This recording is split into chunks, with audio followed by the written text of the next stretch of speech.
आज के अध्याय का शुभारंभ हम भगवान श्री कृष्ण जी के परम भक्त चंद्रहास जी की कथा के साथ करते हैं। धर्म, भक्ति और ईश्वर लीला से परिपूर्ण यह कथा केवल एक बालक के जीवन की कहानी नहीं है, बल्कि यह उस अडिग विश्वास की गाथा है जो संकटों के अंधकार में भी प्रभु का नाम नहीं छोड़ता। जहां एक ओर सत्ता, षड्यंत्र और क्रूरता अपने चरम पर दिखाई देती है, वहीं दूसरी ओर एक नन्हा बालक केवल कृष्ण कृष्ण के स्मरण से असंभव को संभव कर देता है। यह कथा हमें सिखाती है कि जब मनुष्य का एकमात्र आश्रय भगवान बन जाते हैं, तब स्वयं विधि भी उसके मार्ग को संवारने लगती है। केरल प्रदेश के धर्मपरायण राजा से लेकर एक अनाथ बालक और अंततः सम्राट बनने तक की यह अद्भुत यात्रा भक्ति, करुणा और दैवी चमत्कारों से भरी हुई है। आइए इसी दिव्य कथा का श्रवण करें और समझें कि भगवान अपने सच्चे भक्त की रक्षा किस प्रकार हर क्षण करते हैं। केरल प्रदेश में सुधार्मिक नाम के राजा थे। धर्म पूर्वक चलना, प्रजा का पालन करना और भगवान के नाम का जप करना ही उनका स्वभाव था। उनके यहाँ चंद्रहास जी ने जन्म लिया और जन्म लेते ही वो कृष्ण नाम उच्चारण करने लगे। चंद्रहास जी के जन्म की खुशी में राज्य में आनंद उत्सव मनाया जाने लगा। शत्रु पक्ष के राजाओं ने मिलकर निश्चय किया कि यह आक्रमण करने के लिए सही अवसर है। सुधार्मिक जी पुत्र के जन्म के आनंद में मग्न थे। शत्रु पक्ष के राजाओं ने उन पर आक्रमण करके राज्य को चारों तरफ से घेर लिया। सुधार्मिक जी की सेना ने उन्हें रोकने का प्रयास किया, पर असफल रहे। राजा सुधार्मिक जी और बहुत से सैनिक मारे गए।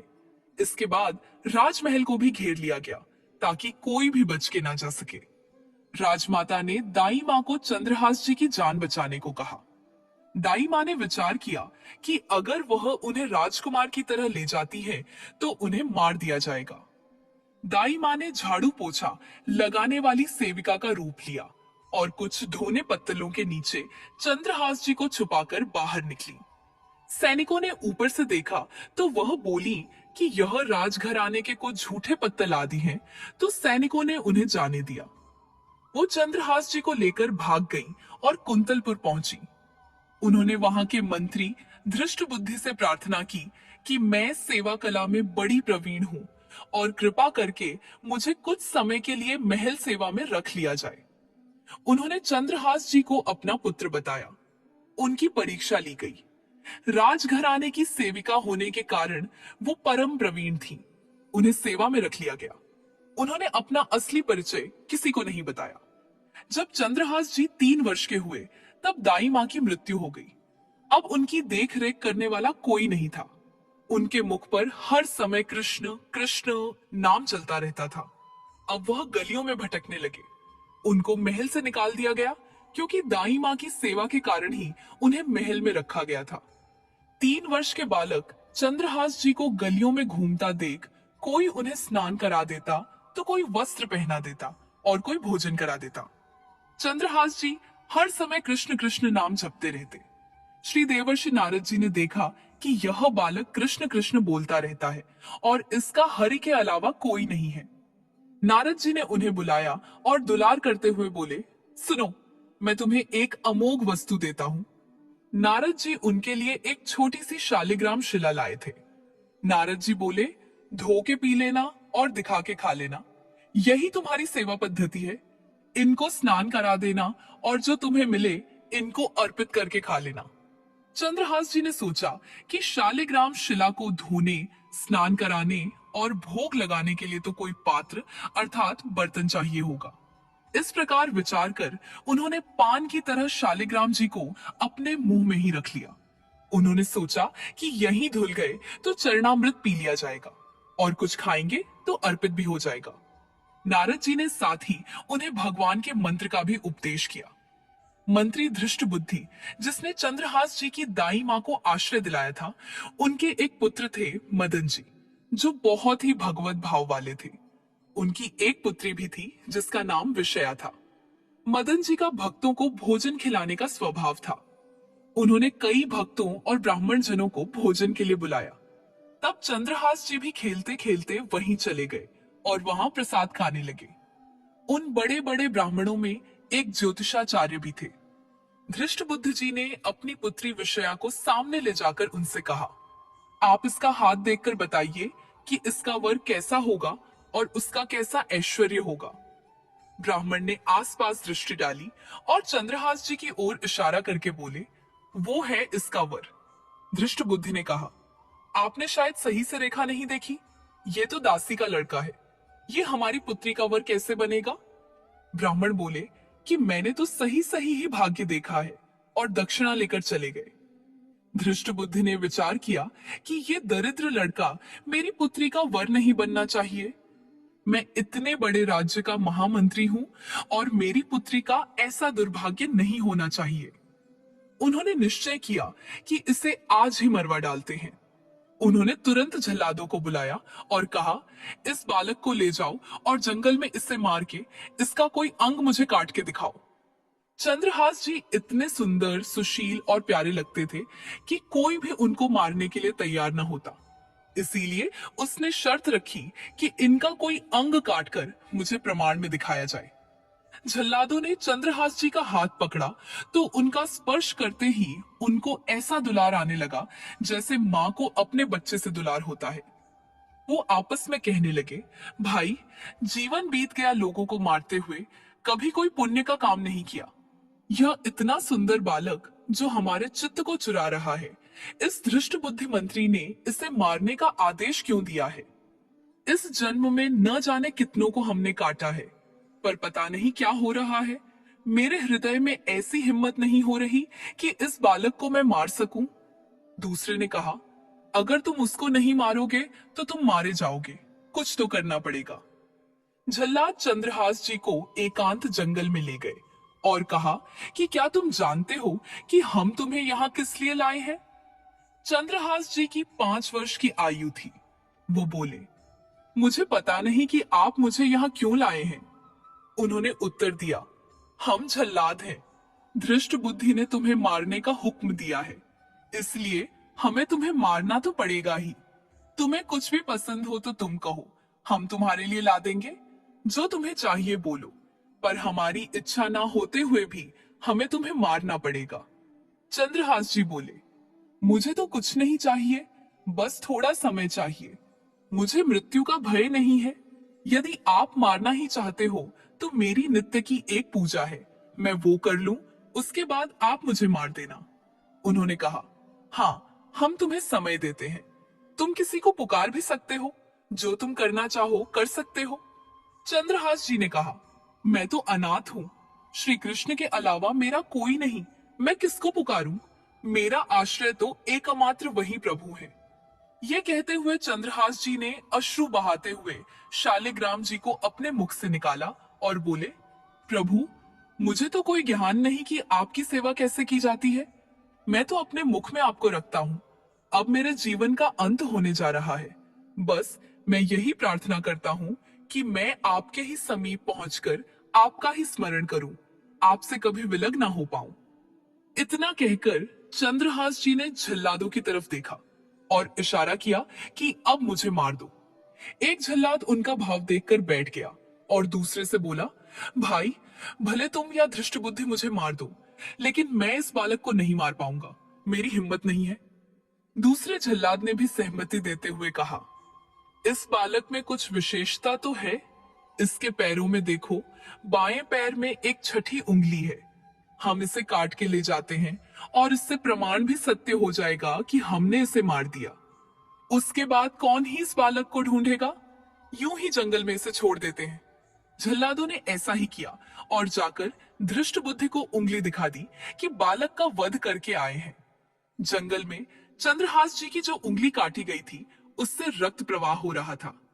हे कृष्ण, हे जगन्नाथ, हे वासुदेव, ऐसे नाम उच्चारण करते हुए चंद्रहास जी मूर्छित होने लगे। मृग, शावक और सब पंछी आदि ने आकर चंद्रहास जी को घेर लिया और वो बीच में कृष्ण, गोविंद, दामोदर, माधव ऐसे उच्चारण करते रहे। चंद्रहास जी बने चंदनपुर राज्य के राजकुमार। कुंतलपुर के ही अधीन एक चंदनपुर नाम की राजनगरी थी। वहां के राजा को पुत्र प्राप्त नहीं हो रहा था। चंदनपुर के राजा कुंतलपुर को कर दिया करते थे। वह कर देने कुंतलपुर जा रहे थे। उन्होंने जब जंगल में बहुत से मृग और पंछियों को एक जगह को घेरे हुए देखा तो वे रुक गए। उन्होंने जाकर देखा तो एक दिव्य तेजोमय बालक मूर्छित अवस्था में पड़ा था और उसकी उंगली से रक्त प्रवाह हो रहा था। उन्होंने चंद्रहास जी को गोद में उठाया और आनंदित हो गए कि मेरा दान पुण्य सफल हुआ, जो मुझे ऐसा सुंदर बालक मिला।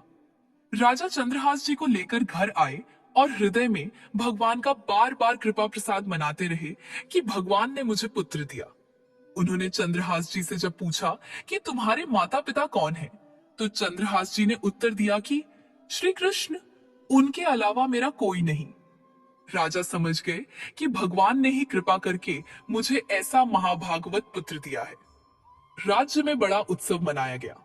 राज्य सिंहासन का अग्रिम अधिकारी युवराज पद चंद्रहास जी को दे दिया गया।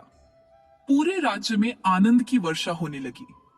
राजा ने विचार किया कि ऐसा प्रतापी भक्त हमारे यहाँ आया है तो अब हमें किसी को कर देने की जरूरत नहीं है।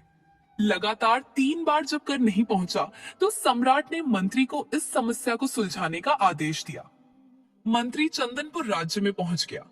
वहां चंद्रहास जी का ऐसा प्रभाव था कि सब कृष्ण भजन करते और आनंद में मग्न रहते।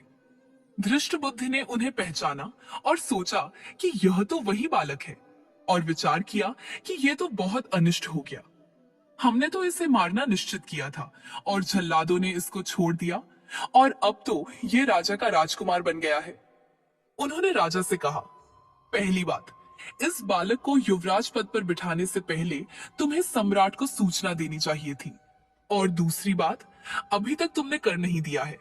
सम्राट चाहे तो एक क्षण में तुम्हारे राज्य को नष्ट कर दिया जाएगा। चंदनपुर के राजा ने हाथ जोड़कर कहा, महाराज, अब आप ही हमारी रक्षा कर सकते हैं। मंत्री के मन में था कि किसी भी तरह चंद्रहास जी को मरवाना पड़ेगा, क्योंकि ब्राह्मण ने बताया था कि वे ही उनकी पुत्री के वर होंगे। मंत्री ने कहा, यदि आप चंद्रहास जी को सम्राट के पास भेज देते हैं तो वो निश्चित ही प्रसन्न हो जाएंगे और आपके इस अपराध को क्षमा कर देंगे। राजा ने यह बात स्वीकार कर ली। मंत्री धृष्ट बुद्धि ने एक चिट्ठी लिखी और चंद्रहास जी को देते हुए कहा, इसे खोल के मत पढ़ना। वहां पहुंचते ही यह चिट्ठी मेरे पुत्र मदन को देना। वो सम्राट से मिलने, माफी मांगने आदि सब में तुम्हारी सहायता कर देगा, पर यह चिट्ठी तुम रास्ते में खोलकर मत देखना। चंद्रहास जी ने पत्र को अपनी पगड़ी में बांध लिया और कुंतलपुर के लिए चल पड़े। अब उनका किशोर अवस्था में प्रवेश हो चुका था। कुंतलपुर के बाहर ही एक बगीचा था। चंद्रहास जी ने अपना घोड़ा वृक्ष पे बांध दिया और भगवत स्मरण करते हुए वहीं लेट गए। थोड़ी देर में उन्हें नींद आ गई। कुछ समय पश्चात धृष्ट बुद्धि की वही पुत्री, जिसका ज्योतिषाचार्य के अनुसार चंद्रहास से विवाह होना था, अपनी सहेलियों के साथ वहां आई। घोड़ा बंधा देखकर उन्हें ज्ञात हुआ कि कोई यात्री भूल से राजवाटिका में आ गया है। उनकी नजर सो रहे चंद्रहास जी पर पड़ी। देखते ही पूर्व विधान के अनुसार उसका चित्त लुट गया कि यह कौन इतना सुंदर नवकिशोर अवस्था का युवक है। उसे चंद्रहास जी की पगड़ी में चिट्ठी दिखाई दी तो उसने झुककर चुपचाप वह चिट्ठी उठा ली और चिट्ठी खोलकर पढ़ने लगी। उसमें संस्कृत में मंत्री के पुत्र मदन के लिए संदेश लिखा था कि हे मदन, उचित अनुचित का विचार छोड़कर आते ही इस युवक को विष प्रदान कर दो। यह मेरा प्रिय कार्य होगा। मंत्री की पुत्री को बड़ा दुख हुआ कि पहली ही दृष्टि में इन्हें सोता हुए देखकर मेरे प्राण समर्पित हो गए। लेकिन पिताजी तो इतने सुंदर नवकिशोर को विष देने की बात लिख रहे हैं। उन्होंने काजल लिया और विष को विषया कर दिया। अब उस पत्र का अर्थ बदल गया कि हे मदन, उचित अनुचित का विचार छोड़कर आते ही इसे विषया प्रदान कर दो। यह मेरा प्रिय कार्य होगा। उसने पत्र वहीं उनकी पगड़ी में वापस रख दिया और अपने घर जाकर उनकी प्रतीक्षा करने लगी। चंद्रहास जी उठे और मंत्री के घर पहुंचकर मदन से मिले। मदन को जब पता लगा कि चंदनपुर से पिताजी ने इनको भेजा है और ये वहां के राजकुमार हैं, तो चंद्रहास जी को हृदय से लगा लिया। चंद्रहास जी ने कहा, आपके पिता ने यह पत्र दिया है। मदन ने पत्र पढ़ा, अभी ही इस युवक को विषया प्रदान कर दो। तुरंत बिना विचार किए मदन ने पंडित बुलाकर दोनों का विवाह कर दिया। अब धृष्ट बुद्धि अपने घर आए तो सब साज सजावट और विवाह का माहौल देखकर हैरान हो गए। किसी ने उन्हें बताया कि आपने ही तो इस विवाह का आदेश दिया था, मदन के पास चिट्ठी रखी है। मंत्री अपने घर गए और मदन से कहने लगे, तुम्हारी बुद्धि मारी गई है क्या? हमने पत्र में विवाह करने का कहां लिखा था? मदन ने कहा, पिताश्री, आपकी आज्ञा का उल्लंघन नहीं हुआ है। आपने मेरा नाम लिखकर मुझे बिना विचार किए इस युवक को विषया देने के लिए कहा था। इसमें मेरी कोई त्रुटि नहीं। मंत्री ने जब चंद्रहास जी को दूल्हे के रूप में देखा तो और क्रोध से भर गया। उसने विचार किया कि चाहे मेरी बेटी विधवा हो जाए, पर मैं इसे जिंदा नहीं रहने दूंगा। वह चंद्रहास जी के नजदीक गया और उन्हें कहा, बहुत कृपा हुई कि आप हमारे दामाद बने। हमारे यहाँ की एक रीते है, हमारे नगर के बाहर जो देवी का मंदिर है, उसमें लड़की का वर अकेले पूजा करने जाता है। आपको हमारी कुल की रीति का निर्वाह करना होगा। चंद्रहास जी मान गए और पूजन की थाल तैयार करने लगे। दूसरी ओर मंत्री ने कई बलवान सैनिकों को भेजा और आदेश किया कि देवी पूजन के लिए जो आ रहा है तत्काल उसे काट देना। किसी भी तरह वो बचना नहीं चाहिए, अन्यथा तुम सब मारे जाओगे। सब राज सैनिक आदेश पाकर पहले ही वहां पहुंच गए। उसी समय वहां के चक्रवर्ती सम्राट कुछ बड़े बड़े विद्वानों और ऋषियों से बातचीत कर रहे थे। ऋषियों ने कहा, महाराज, अब आपका राज सिंहासन पर बैठना राज्य के लिए मंगलमय नहीं होगा। आपका समय बदल रहा है। इस समय यदि चंद्रहास जी को सम्राट पद पर बैठा दिया जाए तो आगे अकाल नहीं पड़ेगा और प्रजा का बड़ा मंगल होगा। यह मुहूर्त आपके राज सिंहासन से हटने का है। सम्राट ने कहा, प्रजा और देश का मंगल हो, इसलिए मैं बिल्कुल इसका पालन करूंगा। मदन वहीं बैठे हुए थे। सबने कहा, तुरंत जाओ और तुम्हारे बहनोई चंद्रहास जी को लाओ। मदन तुरंत निकले तो सैनिकों ने उन्हें बताया कि चंद्रहास जी तो देवी पूजन के लिए नगर के बाहर जा रहे हैं। मदन उसी दिशा में गए और चंद्रहास जी को मिलते ही उन्होंने कहा, सुनो, देवी की पूजा में कर लूंगा। इसी समय मुहूर्त है। जाओ, सम्राट पद का अभिषेक कराने के लिए आपको बुलाया गया है। इतना कहकर मदन जी देवी पूजा के लिए और चंद्रहास जी सम्राट पद के लिए अलग अलग दिशा में चले गए।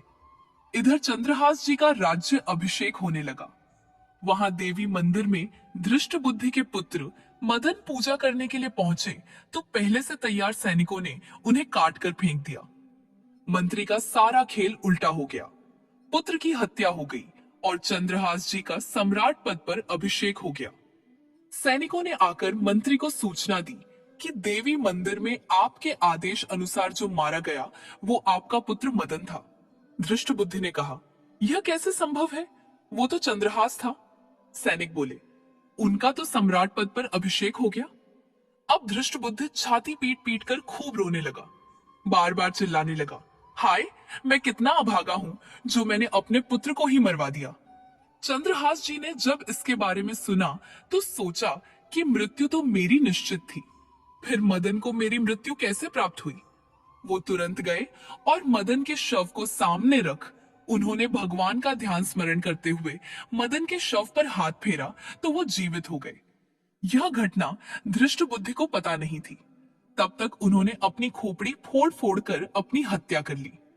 चंद्रहास जी ने उन्हें भी उनका जीवन वापस दिलाया और कहा, पिताजी, अब तो कृष्ण कृष्ण जपो। अब उनकी बुद्धि शुद्ध हुई और भगवान का आश्रय लेकर उन्होंने भी अपने जीवन को भगवत भक्ति में लगाया। एक बार प्रेम से बोलिए, जय श्री कृष्णा, राधे राधे। अब सुनिए माघ मास महात्म्य में आगे का वृतांत। श्री वशिष्ठ जी कहने लगे, हे राजन, अब मैं माघ के उस महात्म्य को कहता हूँ जो कार्तवीर्य अर्जुन के पूछने पर दत्तात्रेय जी ने कहा था। जिस समय साक्षात भगवान श्री हरि विष्णु के रूप श्री दत्तात्रेय जी सत्य पर्वत पर रहते थे, तब महिष्मति के राजा कार्तवीर्य अर्जुन ने उनसे पूछा, हे योगियों में श्रेष्ठ दत्तात्रेय जी, मैंने सब धर्म सुन लिए, अब आप कृपा करके मुझे माघ मास महात्म्य भी सुनाइए। तब दत्तात्रेय जी कहने लगे, जो नारद जी से ब्रह्मा जी ने कहा था वही माघ महात्म्य मैं तुमसे कहता हूँ। इस कर्म भूमि भारत में जन्म लेकर जिसने माघ स्नान नहीं किया उसका तो मानो जन्म ही निष्फल हो गया हो। भगवान की प्रसन्नता तथा पापों के नाश और स्वर्ग की प्राप्ति के लिए हर हिंदू व्यक्ति को जीवन में एक बार माघ स्नान अवश्य करना चाहिए। यदि यह पुष्ट और शुद्ध शरीर माघ स्नान के बिना ही रह जाए तो फिर इसकी रक्षा करने से भला क्या लाभ। जल में बुलबुले के समान, मक्खी जैसे तुच्छ जंतु के समान यह शरीर माघ स्नान के बिना मरण समान होता है। विष्णु भगवान की पूजा न करने वाला ब्राह्मण, बिना दक्षिणा के श्राद्ध, ब्राह्मण रहित क्षेत्र, आचार रहित कुल, यह सब नाश के बराबर माने जाते हैं। गर्व से धर्म का, क्रोध से तप का, गुरुजनों की सेवा न करने से, स्त्री तथा ब्रह्मचारी, बिना जली अग्नि से हवन और बिना साक्षी के मुक्ति का नाश हो जाता है। जीविका के लिए कहने वाली कथा, अपने ही लिए बनाए हुए भोजन की क्रिया, शूद्र से भिक्षा लेकर किया हुआ यज्ञ तथा कंजूस का धन, यह सब नाश के कारण होते हैं। बिना अभ्यास और आलस्य वाली विद्या, असत्य वाणी, विरोध करने वाला राजा, जीविका के लिए तीर्थ यात्रा, जीविका के लिए व्रत, संदेह युक्त मंत्र का जप, व्यग्रचित्त होकर जप करना, वेद ना जानने वाले को दान देना, संसार में नास्तिक मत ग्रहण करना, श्रद्धा बिना धार्मिक क्रिया, ये सब व्यर्थ होते हैं। और जिस तरह दरिद्र का जीना व्यर्थ है, उसी तरह माघ स्नान के बिना मनुष्य का जीना भी व्यर्थ होता है। ब्रह्मघाती, स्वर्ण चुराने वाला, मदिरा पीने वाला, गुरुपत्नी गामी और इन चारों की संगति करने वाला माघ स्नान से पवित्र हो जाता है। जल कहता है कि सूर्योदय से पहले जो मुझ में स्नान करता है, मैं उसके बड़े से बड़े पापों को भी नष्ट कर डालता हूँ। महापातक भी स्नान करने से भस्म हो जाते हैं। माघ मास स्नान का जब समय आ जाता है, तब सभी पाप भी अपने नाश के भय से कांपने लगते हैं। जैसे मेघों से युक्त होकर चंद्रमा प्रकाश करता है, वैसे ही श्रेष्ठ मनुष्य भी माघ मास में स्नान करके प्रकाशमान हो जाते हैं। काया, वाचा, मनसा से किए हुए छोटे या बड़े, नए या पुराने, सभी पाप स्नान करने से ही नष्ट हो जाते हैं। आलस्य में बिना जाने जो पाप किए हो, वह भी नाश को प्राप्त हो जाते हैं। जिस तरह जन्म जन्मांतर के अभ्यास से आध्यात्मिक ज्ञान की प्राप्ति होती है, ठीक उसी तरह जन्मांतर अभ्यास से ही माघ स्नान में मनुष्य की रुचि हो जाती है। यह अपवित्र को पवित्र करने वाला बड़ा तप और संसार रूपी कीचड़ को धोने की पवित्र वस्तु माना जाता है। इसलिए हे राजन, जो मनवांछित फल देने वाला माघ स्नान नहीं करते, वह सूर्य चंद्र के समान भोगों को कैसे भोग सकते हैं। दत्तात्रेय जी कहते हैं कि हे राजन, एक प्राचीन इतिहास कहता हूं, ध्यान पूर्वक सुनो। भृगु वंश में ऋषिका नाम की एक ब्राह्मणी थी, जो बाल्यकाल में ही विधवा हो गई थी। वह रेवा नदी के किनारे विंध्याचल पर्वत के नीचे तपस्या करने लगी। वह जितेंद्रिय, सत्यवक्ता, सुशील, दानशीलता तथा तप करके देह को सुखाने वाली थी। वह अग्नि में आहुति देकर उच्च व्रति द्वारा छठे काल में भोजन करती थी। वह वल्कल धारण करती थी और संतोष से अपना जीवन बिताती थी।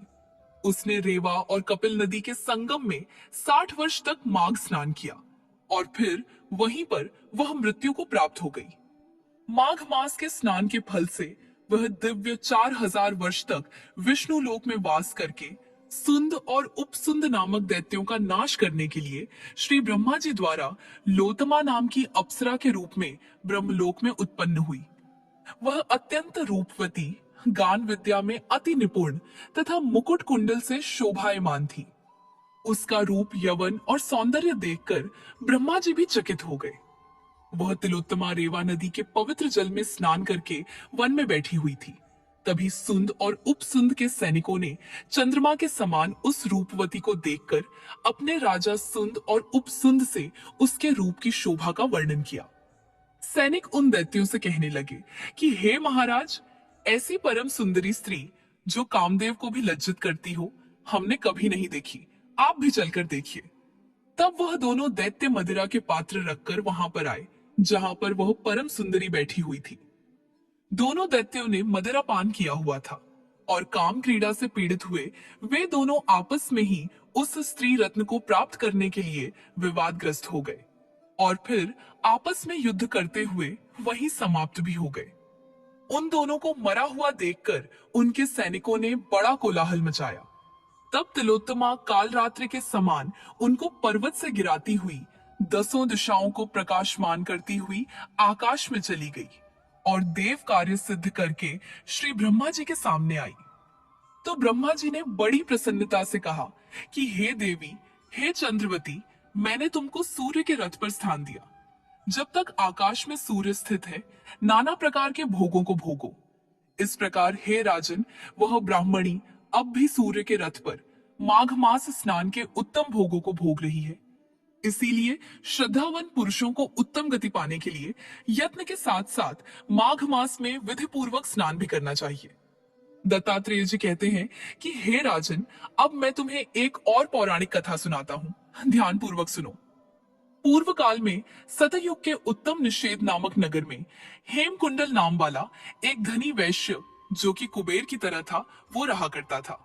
बहुत ही कुलीन, अच्छे काम करने वाला, देवता, अग्नि और ब्राह्मणों की पूजा करने वाला, खेती किसानी का काम किया करता था।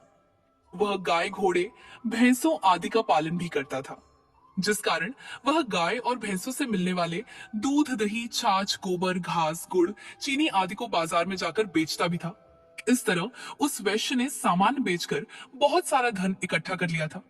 धीरे धीरे वह वैश्य बूढ़ा होने लगा। जब इतना बूढ़ा हो गया कि उसे यह एहसास होने लगा कि अब उसकी मृत्यु उसके निकट है, तब उसने धार्मिक कार्य करने प्रारंभ कर दिए। भगवान श्री हरि का एक विशाल मंदिर बनवाया। कुएं, तालाब, बावड़ी और बहुत सारे फलदार और छायादार बाग बगीचे भी लगवाए। यहाँ तक कि वह सूर्योदय से लेकर शाम होने तक दान भी किया करता। गांव के चारों तरफ उसने जल की प्याऊ लगवाई। अपने पूरे जन्म में उसने जितने भी पाप कर्म किए थे, उन सभी का प्रायश्चित करने के लिए वो महान पुण्य कर्म करने लगा। उसके 2 पुत्र उत्पन्न हुए, जिनका नाम उसने कुंडल और विकुंडल रख दिया। वैश्य के दोनों लड़के जब बड़े हुए, तब हेमकुंडल गृहस्थी का सब कार्य उन दोनों को सौंपकर तपस्या करने के इरादे से वन में चला गया और वहां भगवान श्री हरि की आराधना में अपने शरीर को सुखाकर अंत में भगवान श्री हरि के लोक को प्राप्त हुआ। अब उसके दोनों पुत्रों को धन वैभव का लालच हो गया, जिससे वह दोनों बुरे कामों में लग गए। पिता का एकत्रित किया हुआ धन ही इतना सारा था कि वे उस धन को खर्च करने में लग गए। उन्हें धन कमाने की तो चिंता थी नहीं, बल्कि वे उस धन को ही अनावश्यक कामों में खर्च करने लगे। वेश्यागामी बन गए। वीणा और बाजे लेकर वेश्याओं के साथ गाते फिरते थे। अच्छे और सुंदर वस्त्र पहनकर, सुगंधित तेल आदि लगाकर, भांड और खुशामदियों से घिरे हुए हाथी की सवारी और सुंदर घरों में रहते थे। इस प्रकार वैश्य के वे दोनों पुत्र ही धन को बुरे कामों में नष्ट करने लगे। वे दोनों मिलकर अपने पिता का सारा धन केवल अपने ऊपर ही खर्च कर रहे थे।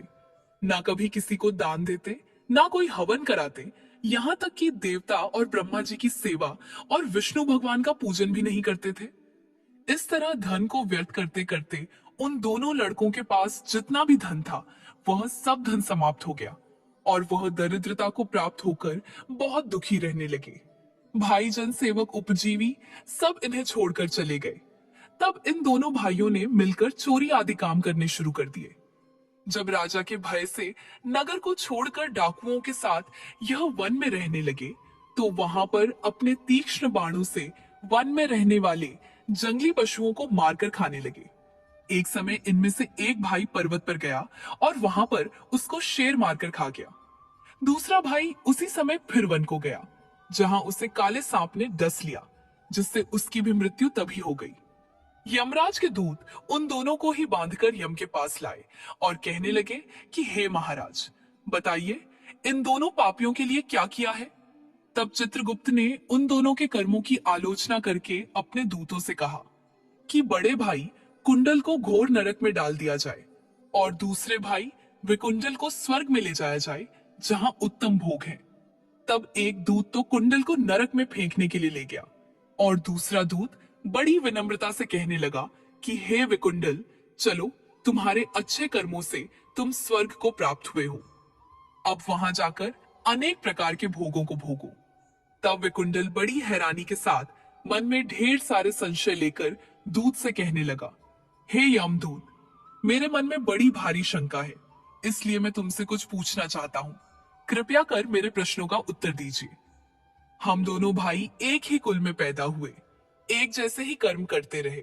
दोनों भाइयों ने कभी कोई धार्मिक कार्य नहीं किया, कभी किसी की सहायता नहीं की। फिर हम दोनों में से एक को नरक क्यों और दूसरे को स्वर्ग किस कारण मिल रहा है? हे यमदूत, मैंने तो अपने पूरे जीवन में कभी कोई सत्कर्म नहीं किया, इस कारण मैं स्वर्ग जाने का कोई कारण भी नहीं देखता। कृपया मुझे बताओ और मेरी शंका दूर करो। यह बात सुनकर यमदूत कहने लगा, हे विकुंडल, माता पिता, पुत्र, पत्नी, भाई बहन से सब संबंध जन्म के कारण ही होते हैं, और जन्म होता ही कर्मों को भोगने के लिए है।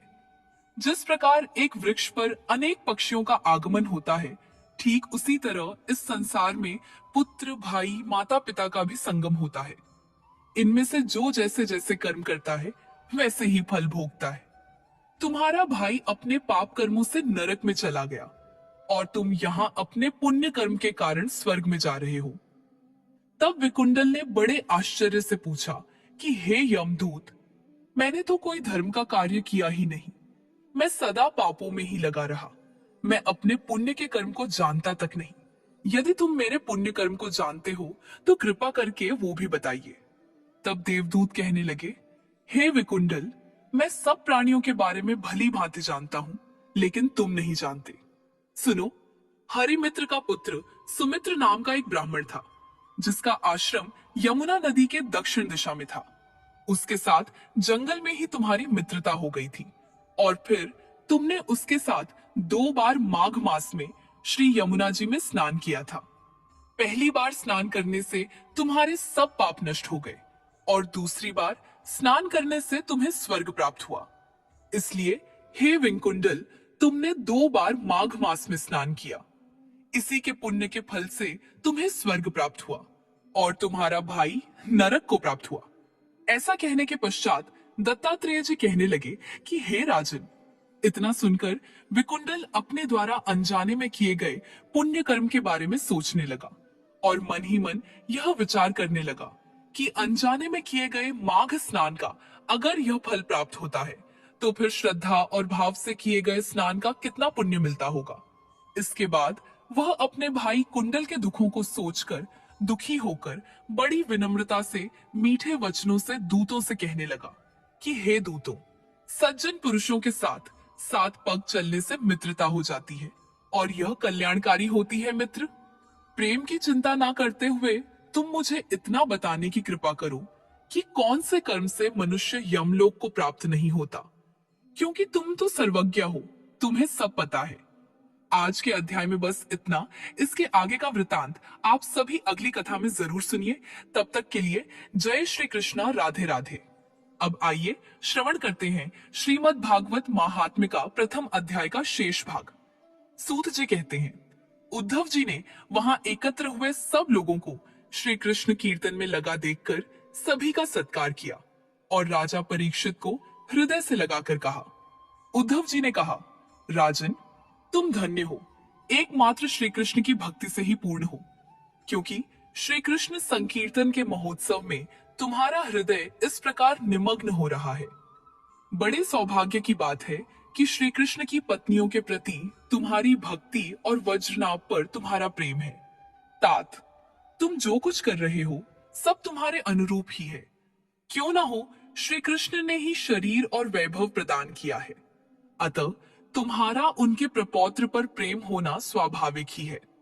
इसमें तनिक भी संदेह नहीं कि समस्त द्वारिका वासियों में ये लोग सबसे बढ़कर धन्य हैं, जिन्हें व्रज में निवास कराने के लिए भगवान श्री कृष्ण ने अर्जुन को आज्ञा की थी।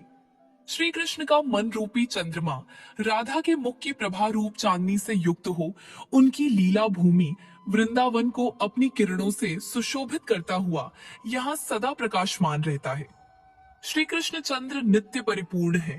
प्राकृत चंद्रमा की भांति उनमें वृद्ध और क्षय रूप विकार नहीं होते। उनकी जो 16 कलाएं हैं, उनसे सहस्रों चिन्मय किरणें निकलती रहती हैं।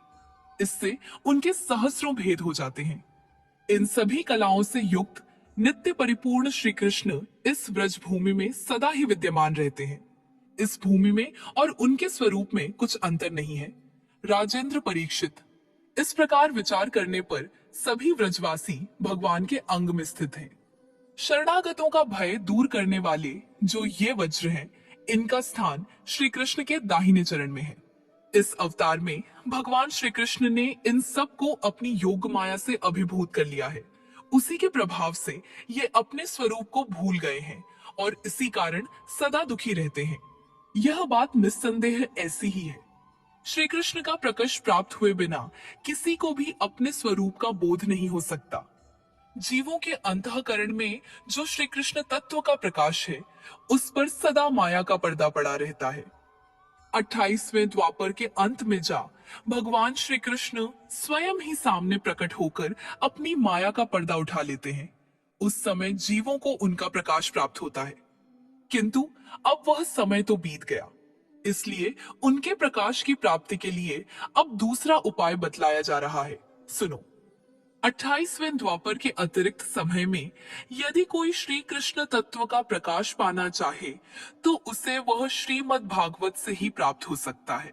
भगवान के भक्त जहाँ जब कभी श्रीमद् भागवत शास्त्र का कीर्तन और श्रवण करते हैं, वहाँ उस समय भगवान श्री कृष्ण साक्षात रूप से विराजमान रहते हैं। जहाँ श्रीमद् भागवत के एक या आधे श्लोक का ही पाठ होता है, वहां भी श्री कृष्ण अपनी प्रियतमा गोपियों के साथ विद्यमान रहते हैं।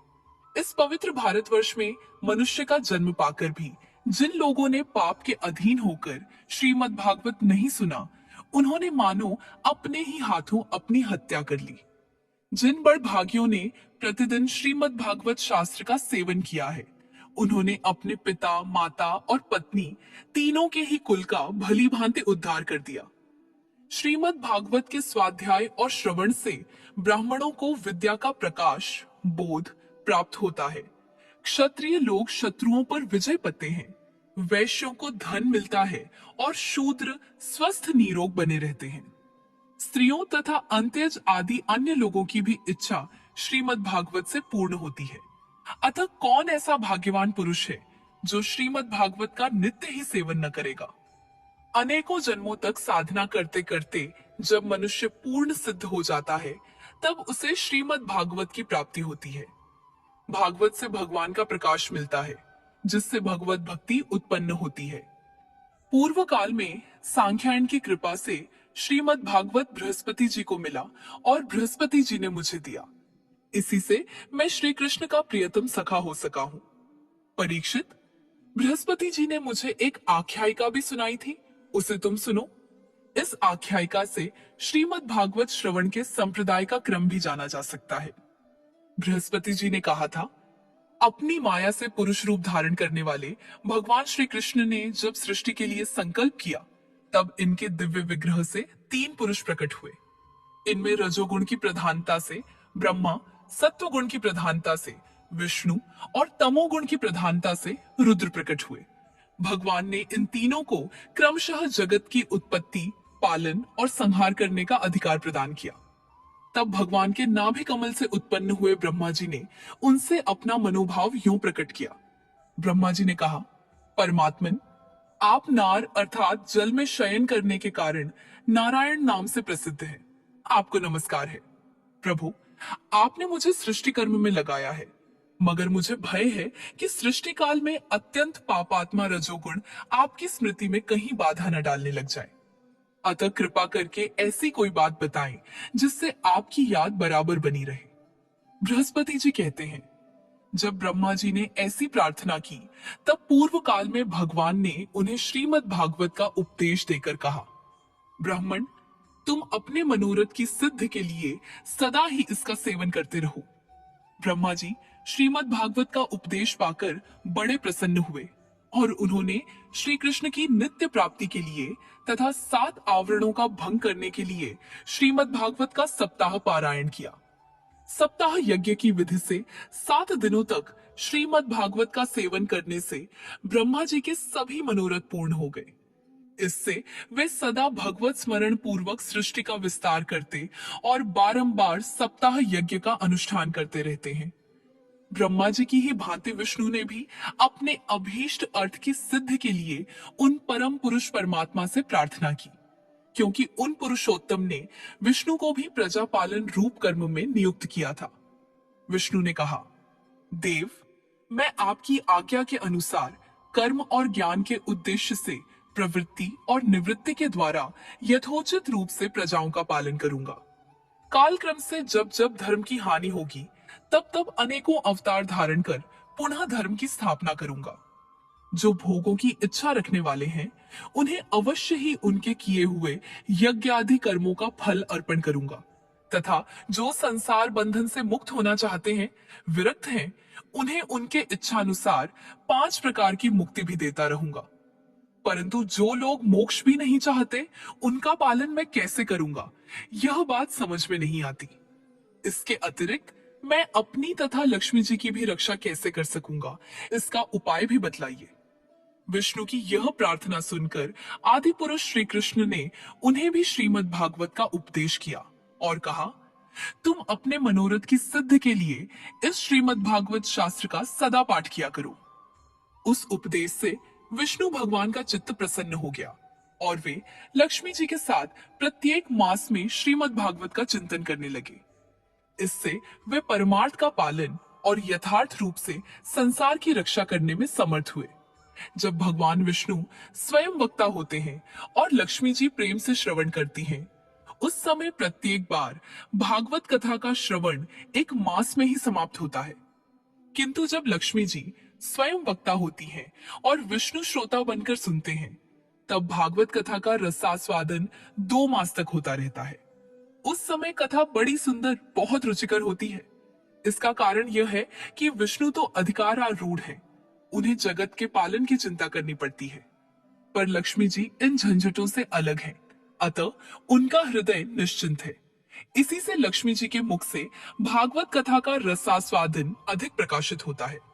इसके पश्चात रुद्र ने भी, जिन्हें भगवान ने पहले संहार कार्य में लगाया था, अपनी सामर्थ्य की वृद्धि के लिए उन परम पुरुष भगवान श्री कृष्ण से प्रार्थना की। रुद्र ने कहा, मेरे प्रभु देव, मुझ में नित्य, नैमित्तिक और प्राकृत संहार की शक्तियां तो हैं, पर आत्यंतिक संहार की शक्ति बिल्कुल नहीं है। यह मेरे लिए बड़े दुख की बात है। इसी कमी की पूर्ति के लिए मैं आपसे प्रार्थना करता हूँ।